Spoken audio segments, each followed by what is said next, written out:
கோமதியை lock செய்த ராஜி. கண்கலங்கிய மீனா.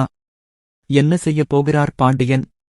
விஜய் தொலைக்காட்சியில் ஒளிபரப்பாகி வரும் பாண்டியன் சோர்ஸ் 2 தொடரில் நடக்க இருக்கும் எபிசோட் குறித்த தொகுப்புகள்.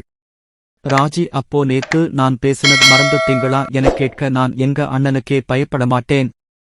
உனக்கு பயப்படுவேனா என்கிறார். அப்படியா, அப்போ நேத்து பேசுனது சத்தமா பேசவா என்கிறார் ராஜி. தங்கமயிலிடம் சென்று பேசப்போக கோமதி அட சும்மா இருடி எனக் கூற அதெல்லாம் இல்ல பேசுவேன் என்கிறார். சும்மா இரு எனக் கேட்க அப்போ மீனா அக்காவிடம் பேசுங்க எனக் கூற சரி பேசி தொலைறேன் என்கிறார். ராஜி நான் போய் மீனா அக்காவை கூப்பிட்டு வரேன் என்கிறார். தங்கமயில் நீங்க எதுக்கு பயந்தீங்க எனக் கேட்க அதெல்லாம் இல்ல என்கிறார். இல்ல நீங்க ஏதோ பயந்தீங்க எனக் கேட்க அதெல்லாம் இல்ல, நீ நேத்து வந்தவர். ஆனா ராஜி என் அண்ணன் பொண்ணு 1000 இருக்கும் எனப் பேச மயில் வாயை மூடிக்கொள்கிறார். ராஜி மீனாவை அழைத்து வந்து பேச சொல்ல முதலில் கோமதி பேசாமல் இருக்கிறார்.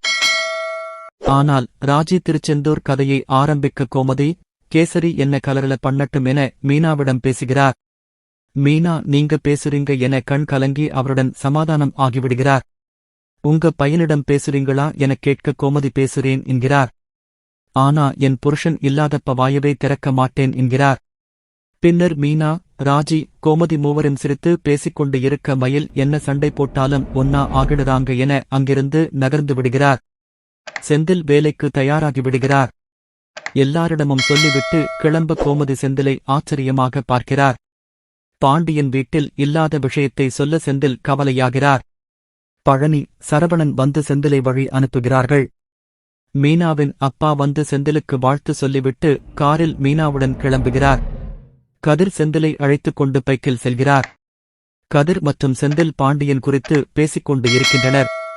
கடையில் சரவணன் மற்றும் பழனிக்கு திட்டு விழுகிறது. கோமதி கால் செய்து பாண்டியனிடம் வழி அனுப்ப நீங்களும் வந்து இருக்கலாமே என்கிறார். செந்தில் கடைக்கு போகலாம் எனக் கூற கதிர் சொல்லியும் அவர் பிடிவாதம் பிடிப்பதால் கடைக்கு வண்டியை விடுகிறார். பாண்டியன் சரவணன் மற்றும் பழனியை திட்டிவிட்டு வேலை இருப்பதாக வெளியில் கிளம்புகிறார்.